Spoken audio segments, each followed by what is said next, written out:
November 14, 1967, Washington, D.C. The embassy reception glittered with diplomats, politicians, and the various remeras that attached themselves to power in Washington. James Jensen stood near a potted palm, nursing a scotch and observing the room with practiced disinterest. At 42, he had the weathered good looks of a man who had spent too many years outdoors and too many nights without sleep. 15 years at the FBI had taught him patience, if nothing else. "You look utterly miserable, Jim," said Harold Keller, approaching with 2 fresh drinks. "You know you can leave now that you've shown the flag." Jensen took the offered glass. "Just wondering how many people in this room are reporting to Moscow. At an Albanian embassy reception? Probably half." Keller chuckled. "But that's why we're here, isn't it?" Jensen nodded, his gaze drifting across the room to where Elizabeth Harmon stood laughing with a group of State Department officials. At 36, she had the kind of effortless elegance that came from old money and good schools. Her dark hair was swept up, revealing a long neck adorned with a single strand of pearls. She worked as a cultural attaché at the State Department, or so her credentials claimed. "Still watching The Harmon Woman?" Keller asked, following his gaze. "Hoover thinks you're wasting bureau resources. Hoover's not always right. Careful, Jim. The walls have ears, especially in this town." Elizabeth's eyes met Jensen's across the room. She offered a slight smile before turning back to her companions. "She's hiding something," Jensen murmured. "I just can't prove it yet." What Jensen couldn't tell Keller, couldn't tell anyone, was that his interest in Elizabeth Harmon had evolved beyond professional curiosity. Something about her intelligence, her composure under surveillance, even her skillful evasions, had awakened feelings he thought long buried after his divorce 5 years earlier. It was dangerous, unprofessional, and possibly career-ending. And yet, as she glided through the reception in her blue silk dress, Jensen couldn't look away. 3 days later, Jensen sat in an unmarked car outside Elizabeth Harmon's Georgetown brownstone, reviewing surveillance logs. For 6 months, the FBI had been watching her, suspecting she might be connected to Soviet intelligence. Nothing concrete had materialized, just suspicious patterns. Meetings with known Soviet sympathizers, unexplained absences, and a background that didn't quite add up when they dug deeper. The radio crackled. "Subject is exiting residence. Blue coat, heading east on foot." Jensen put down his coffee and started the car. Following her would be risky in the quiet neighborhood, but he couldn't pass up the opportunity. Elizabeth walked briskly, turning onto Wisconsin Avenue before entering a bookstore. Jensen parked and waited 15 minutes before following. Inside, he browsed casually, keeping her in his peripheral vision as she selected a volume of Frost poems. When she approached the register, he moved to a shelf nearby. "Will that be all, Miss Harmon?" the clerk asked. "Yes, thank you." She opened her purse and a small notebook fell to the floor. Jensen instinctively bent to retrieve it, finding himself eye to eye with Elizabeth as she reached for it simultaneously. "Thank you," she said, taking the notebook. Her eyes registered recognition. "We meet again. The embassy reception, wasn't it?" "Good memory," Jensen said, surprised by her directness. "I notice people. Occupational hazard in diplomacy." She smiled. "James Jensen, FBI, isn't it?" Jensen concealed his shock. "You have me at a disadvantage." "Do I?" Her smile remained, but her eyes had hardened. "Enjoy your book shopping, Mr. Jensen." She paid and left, leaving Jensen standing there with his cover blown. She knew who he was, which meant she was either innocent and well-connected enough to identify FBI agents, or she was exactly what he suspected, and far more dangerous than he had imagined. That night, Jensen updated his supervisor, Agent Thompson, from a secure line in his apartment. "She made you," Thompson said, his voice tinny through the receiver. That complicates things. Or it confirms our suspicions. Civilians don't usually identify federal agents on sight. True. But now she'll be more careful. Maybe that's good, Jensen suggested. Might force her to make contact with her handlers, if she has any. Risky. Listen, Jim, Hoover's getting impatient. We either need to bring her in for questioning or move on to other suspects. Give me 2 more weeks, Jensen urged. I'm close to something. I can feel it. Thompson sighed. 2 weeks. That's it. The next morning, Jensen found a note slipped under his apartment door. National Gallery, American Wing, 2 p.m. Come alone if you want answers. No signature was needed. The handwriting matched samples from Elizabeth's State Department paperwork. Jensen knew procedure demanded he report the contact immediately. Instead, he tucked the note into his pocket. He would go alone, against all protocol and training, driven by a curiosity that had become something more dangerous. The National Gallery was crowded with tourists when Jensen arrived. He circled the American Wing twice before spotting Elizabeth seated before Winslow Homer's, breezing up. She wore a simple green dress and looked utterly at ease, as if she were any young professional enjoying her lunch break with art. Jensen sat beside her, maintaining a careful distance. I wondered if you'd come alone, she said without looking at him. That was foolish of you. Probably, he agreed. Why did you contact me? To ask you to stop following me. She turned to face him. It's becoming inconvenient. Is that all? No. She looked genuinely troubled. You're putting yourself at risk. And me. How am I putting myself at risk by investigating a State Department employee? Because I'm not who you think I am. She stood. Walk with me. They strolled through the gallery, maintaining the appearance of casual acquaintances. What if I told you there are Soviet agents operating in Washington? She asked quietly. Not at the embassy. Deep cover operatives with American identities, working in sensitive positions. Jensen's pulse quickened. I'd say that's why the Bureau exists. And what if I told you I know who they are? I'd ask why you haven't come forward. Because I can't prove it yet. She stopped before a landscape. And because one of them is watching us right now. Jensen resisted the urge to scan the room. Why are you telling me this? Because I need help, and you're the only one I can approach. Why me? You've been watching me for months. You're thorough, careful, and you're not compromised. How could you possibly know that? She smiled sadly. Because I've been watching you too. 2 days later, they met at a diner in Alexandria, far from their usual haunts. Jensen had run Elizabeth's claim through every database he could access. Her State Department credentials checked out perfectly, which made him even more suspicious. Let's say I believe you, he said after they'd ordered coffee. What exactly do you want from me? Access to FBI resources. Surveillance I can't conduct myself. Why should I trust you?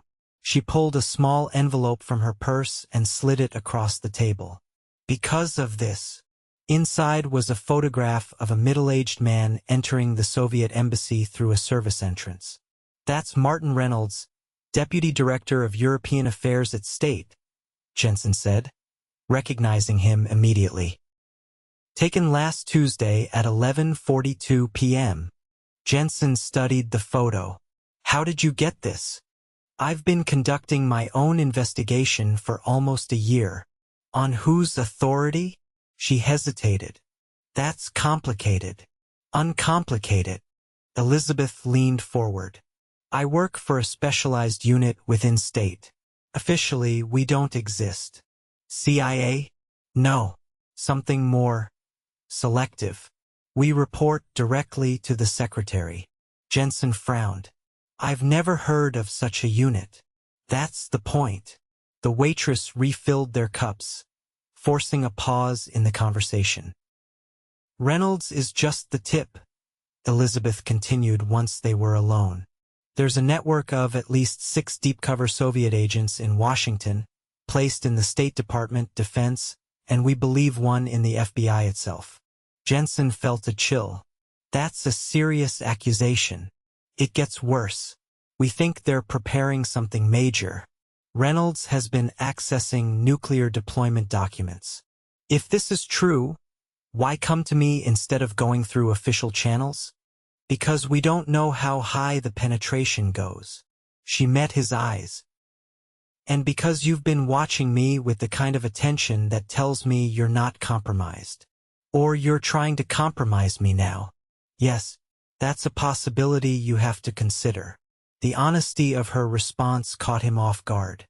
Most people would have protested their innocence. Over the next week, Jensen found himself doing something he'd never imagined. Working with a potential subject of investigation. He maintained his official surveillance reports but omitted his meetings with Elizabeth. Each night, he questioned his judgment, his professionalism, the very beliefs that had guided his career. They established a system. Elizabeth would leave information in a hollow brick in the wall of the cemetery near her home. Jensen would retrieve it and leave his own findings. They met in person only when absolutely necessary, always in public places where they could appear to have run into each other accidentally. The evidence she provided was tantalizing. Photographs of meetings, copies of classified memos that had found their way to Moscow, recordings of phone conversations in Russian discussing the American sources. It all pointed to a sophisticated Soviet operation with multiple agents embedded in Washington's power centers.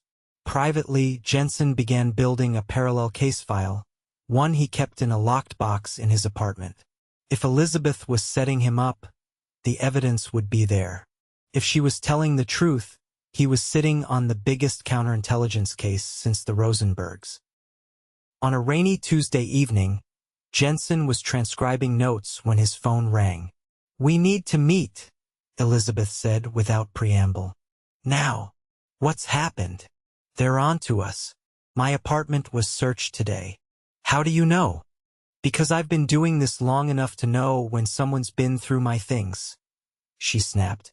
"Lincoln Memorial, East Side, 30 minutes. She hung up before he could respond. The rain had turned to a drizzle by the time Jensen reached the memorial. Tourists had thinned due to the weather, leaving the massive stone structure eerily quiet. He climbed the steps, scanning for Elizabeth or signs of surveillance. She appeared beside him suddenly, emerging from the shadows. "We have a problem," she said softly. "Reynolds is gone." "What do you mean, gone?" "Vanished. Didn't show at work, not at home. His neighbors saw a moving truck last night, but Reynolds has no transfer orders. He's running." Jensen processed the implications. "He knows he's been compromised." "Yes, but how? The only people who knew we were watching him were you and me. The unspoken accusation hung between them."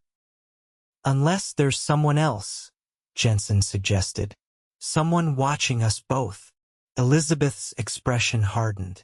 "I've considered that, which is why I've made a decision." She took a deep breath. "I'm going to show you everything. Tonight." "What does that mean?" "It means I'm taking you to meet my team." Jensen had imagined many scenarios over the weeks of their strange partnership, but he hadn't expected this. "You trust me that much?" "No," she said bluntly, "but I'm out of options." They took 3 separate taxis and walked the final half-mile to an unassuming brownstone in a quiet residential neighborhood. Elizabeth led him to the back entrance, unlocking 3 separate locks before ushering him inside. The basement had been converted into an operations center. Maps covered one wall, with photographs and strings connecting various locations. Filing cabinets lined another wall, and communication equipment occupied a desk in the corner. 2 men looked up as they entered. The older one, gray-haired and severe, stood immediately. Have you lost your mind? He demanded. Carl, this is James Jensen, FBI. Jensen, this is Carl Mitchell, my superior. The younger man remained seated, observing Jensen with cold calculation. Agent Jensen has been helping me track Reynolds, Elizabeth explained. Without authorization, Mitchell snapped. Do you realize what you've done? Reynolds is gone, Elizabeth countered. We're blown. I made a judgment call. Mitchell turned to Jensen. You realize you're looking at career suicide, agent? Unauthorized counterintelligence operations, withholding information from your superiors. I know the risks, Jensen interrupted. What I don't know is who you people really are. Mitchell exchanged looks with Elizabeth. Show him, he said finally. Elizabeth opened a drawer and removed a folder, handing it to Jensen. Inside were operational directives on White House letterhead, authorizing a covert counterintelligence unit operating outside normal channels, reporting directly to the National Security Advisor. President Johnson authorized this in '65, Mitchell explained, after we discovered evidence of deep Soviet penetration that couldn't be handled through normal channels. Because the normal channels were compromised, Jensen said, understanding dawning. Precisely. Even Hoover doesn't know about us. Especially Hoover. Jensen processed this. And Reynolds? What's his significance? The younger man finally spoke. He's their coordinator. The illegals all report through him. He's their bridge to Moscow. And now he's in the wind, Mitchell added. Which means whatever operation they've been planning is either compromised or accelerated. We need to bring in the Bureau, Jensen said. No, Mitchell was adamant. We still don't know how far the penetration goes. I know people I trust absolutely.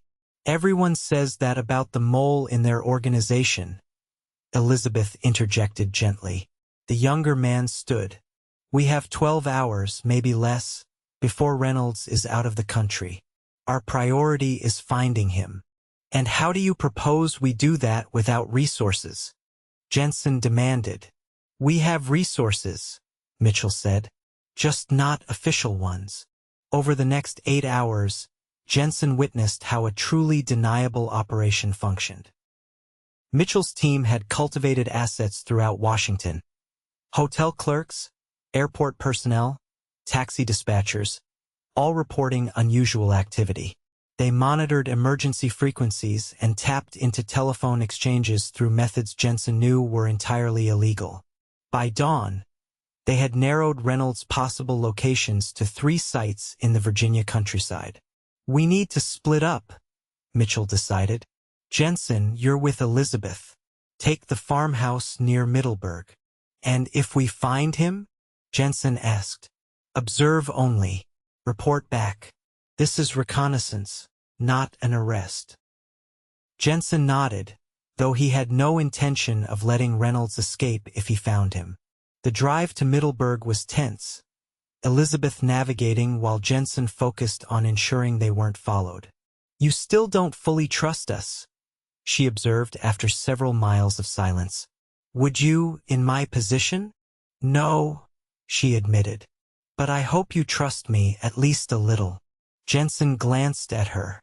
In the early morning light, she looked exhausted, the strain of recent days evident in the shadows beneath her eyes. I trust that you believe what you're doing is right, he said carefully. She laughed softly. That's a diplomatic answer. I'm learning from you. The farmhouse sat at the end of a long dirt driveway, partially obscured by trees. They parked a quarter-mile away and approached on foot, using the treeline for cover. 2 vehicles, Jensen whispered, observing through binoculars. One matches Reynolds' Cadillac. Movement at the window, Elizabeth confirmed. Can't see who. They watched for 20 minutes, documenting everyone who appeared. Reynolds, a woman they identified as his secretary, and 2 men they didn't recognize but who moved with military precision. Security, Elizabeth murmured. KGB trained, I'd bet. We need to get closer. Hear what they're saying. Elizabeth hesitated. Mitchell said observation only. And if Reynolds is gone when we get back with reinforcements? She considered this. There's a cellar entrance on the south side. If we... A twig snapped behind them. Jensen spun, reaching for his weapon, but too late. A man stood 10 feet away, pointing a pistol fitted with a suppressor.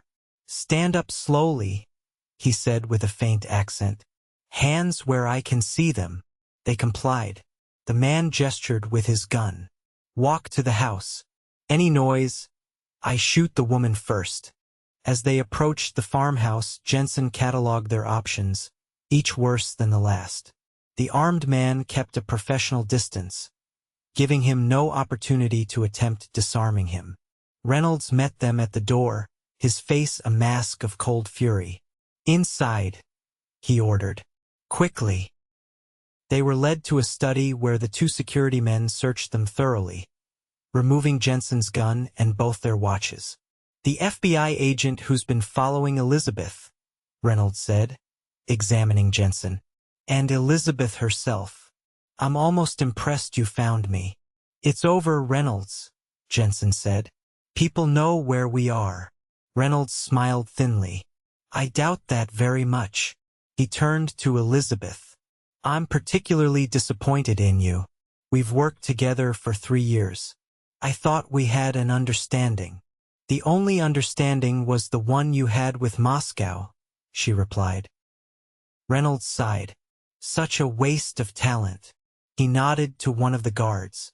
"Prepare them for transport. We're accelerating the timetable." The guard left and Reynolds turned back to them. "You'll be interested to know that your little operation has been compromised for months. Your colleague, Mr. Mitchell, is quite thorough in his reports to me." Jensen felt Elizabeth stiffen beside him. "You're lying," she said, but uncertainty had crept into her voice. "Am I? How do you think we knew about your surveillance? How do you think we've stayed ahead of you at every turn?" Reynolds removed a folder from his desk. "Mitchell has been one of our most valuable assets for years." Jensen watched Elizabeth's face as the implications sank in. If Reynolds was telling the truth, everything, their entire investigation, had been compromised from the start. "Why are you telling us this?" Jensen asked. "Professional courtesy," Reynolds replied. "Also, it hardly matters now. You'll both be on your way to Moscow within hours. Your knowledge of American intelligence operations will be debriefed thoroughly." The guard returned. "The truck is ready, sir." "Excellent. Bring them." They were led outside where a delivery truck waited, its rear doors open. Jensen noted that the property was now bustling with activity, people loading documents and equipment. "Whatever you're planning, it won't work," Jensen said. "The FBI will." Reynolds laughed. "The FBI will what? Follow the false trail we've left leading to Mexico? Search for you in all the wrong places." He shook his head. "By the time they realize what's happened, the operation will be complete." As they approached the truck, Jensen caught Elizabeth's eye. Something passed between them, a moment of unspoken communication. When the guard shoved Jensen toward the truck, he stumbled deliberately, falling against the man. Elizabeth moved instantly, driving her elbow into Reynolds' solar plexus. He doubled over, gasping. Jensen grappled with the guard, managing to seize his weapon. He fired twice, dropping the guard and the man rushing toward them from the house. Reynolds was scrambling for a gun when Elizabeth tackled him. They struggled briefly before Jensen reached them, pressing the pistol to Reynolds' temple. "Don't," he warned. Reynolds froze, then slowly raised his hands.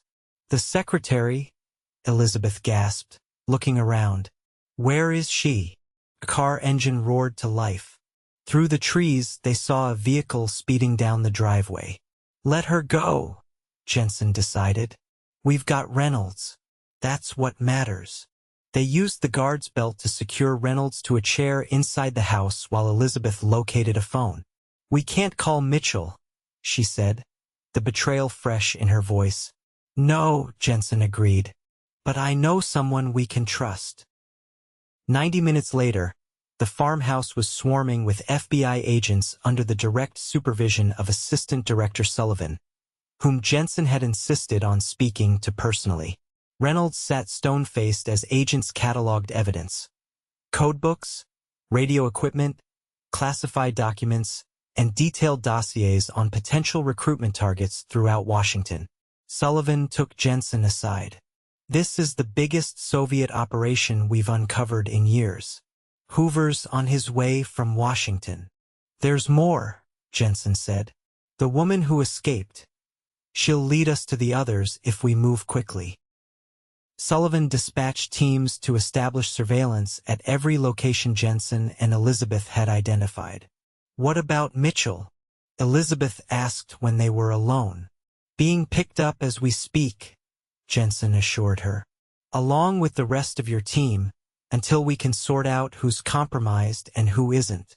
Everything I've worked for," she said quietly, "all built on lies." Jensen touched her arm gently. "Not everything. What you did today, that was real." The investigation that followed would last months, ultimately uncovering one of the most sophisticated Soviet intelligence operations of the Cold War. 11 deep-cover agents were arrested, including 3 at the State Department, 2 at Defense, and 1 in the FBI's own counterintelligence division. Mitchell confessed after 3 days of interrogation, revealing a recruitment that dated back to his college years in the late 1940s. The secretary, identified as Soviet illegal Yelena Markova, was eventually captured trying to cross into Canada.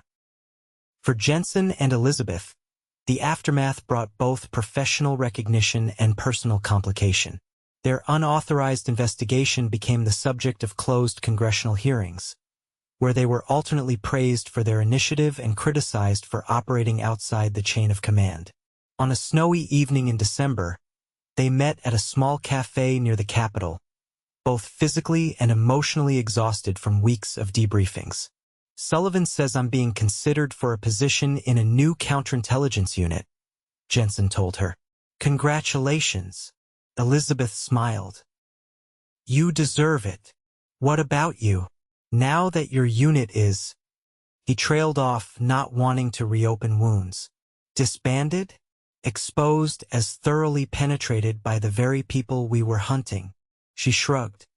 "The State Department has offered me a genuine diplomatic posting.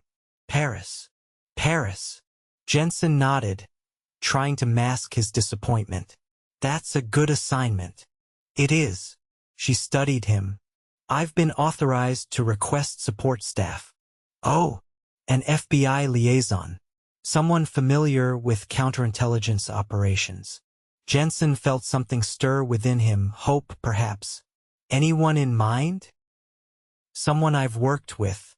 Someone I trust." She reached across the table, her fingers brushing his. "Someone who saw the real me, even when I wasn't sure who that was anymore."